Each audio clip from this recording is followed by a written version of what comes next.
नमस्ते दोस्तों, नवरात्रि के इस पवित्र अवसर पर आपका हार्दिक स्वागत है। आइए आज हम एक ऐसे पुण्य कार्य की बात करेंगे जो माँ दुर्गा के 9 स्वरूपों को समर्पित है और जो आपके घर में सुख, समृद्धि और आशीर्वाद लेकर आता है। जी हाँ, हम बात कर रहे हैं कन्या पूजन की, जो नवरात्रि का सबसे खास और शक्तिशाली अनुष्ठान है।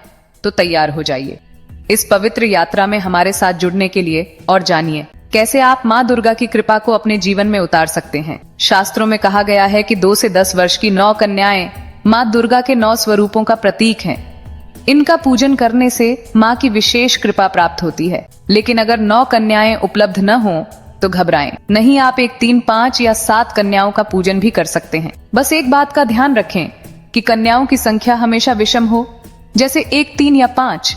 अगर आप सिर्फ एक कन्या का पूजन कर रहे हैं तो उसे माँ दुर्गा का संपूर्ण अवतार मानकर पूरी श्रद्धा और प्रेम से पूजा करें। हिंदू धर्म सिंधु ग्रंथ की माने तो एक कन्या को 9 बार पूजने से भी 9 कन्या पूजन का पूरा फल मिलता है, यानी माँ की कृपा में कोई कमी नहीं आती। कुछ परंपराओं में 9 कन्याओं के साथ एक बालक का भी पूजन होता है, जिसे हम बाल भैरव के रूप में पूजते हैं। ये पूजा आपके घर में सकारात्मक ऊर्जा का संचार करती है। अब आइए जानते हैं कन्या पूजन की सरल और प्रभावी विधि।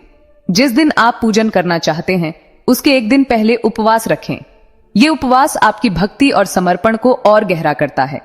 इस दिन अपने आसपास की कन्याओं को या किसी ब्राह्मण कन्या को प्रेम से निमंत्रण दें और कहें कि कल हमारे घर माँ दुर्गा के स्वरूप में पधारें। अगले दिन सुबह जल्दी उठें, स्नान करके स्वच्छ वस्त्र पहनें और सबसे पहले अपनी नित्य पूजा यानी माँ दुर्गा की आराधना पूरी करें। अब कन्या पूजन के लिए खास भोग तैयार करें। उत्तर भारत में काले चने, पूरी और हलवे का भोग बनाया जाता है, जो हर घर में माँ को प्रिय है। वहीं महाराष्ट्र, गुजरात जैसे पश्चिमी भारत में काले चने की सब्जी, रोटी और खीर बनाई जाती है। आप अपनी परंपरा के अनुसार भोग चुन सकते हैं, लेकिन इसे बनाते समय मन में माँ के प्रति प्रेम और श्रद्धा बनाए रखें। इस भोग को सबसे पहले भगवान श्री हरि को तुलसी पत्र के साथ अर्पित करें और प्रार्थना करें कि माँ इसे स्वीकार करें। फिर यही भोग माँ दुर्गा के स्वरूप में आई कन्याओं को परोसें। कन्या पूजन शुरू करने से पहले कन्याओं के चरण धोएं, उन्हें सुंदर तिलक लगाएं और आरामदायक आसन पर बिठाएं। अब प्रेम और सम्मान के साथ उन्हें भोजन परोसें। अगर कन्याएं और भोजन मांगे तो खुशी खुशी परोसें, क्योंकि माँ दुर्गा किसी भी कन्या के रूप में आपके सामने हो सकती है। भोजन के बाद कन्याओं को उपहार, दक्षिणा या कोई प्यारी सी भेंट दें ताकि वो प्रसन्न होकर जाएं।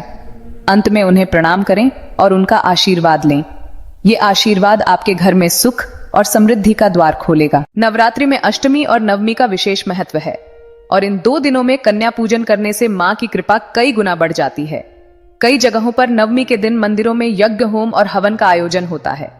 साथ ही दुर्गा सप्तशती का पाठ करना भी बहुत फलदायी है। अगर आप पूरा पाठ नहीं कर सकते तो इसे सुने और माँ की भक्ति में डूब जाएं। तो दोस्तों, इस नवरात्रि माँ दुर्गा के 9 स्वरूपों की आराधना करें। कन्या पूजन के इस पवित्र अनुष्ठान को अपने घर में अपनाएं और माँ की असीम कृपा प्राप्त करें। अपनी भक्ति को माँ के चरणों में समर्पित करें और अपने जीवन को आलोकित करें। जय माता दी।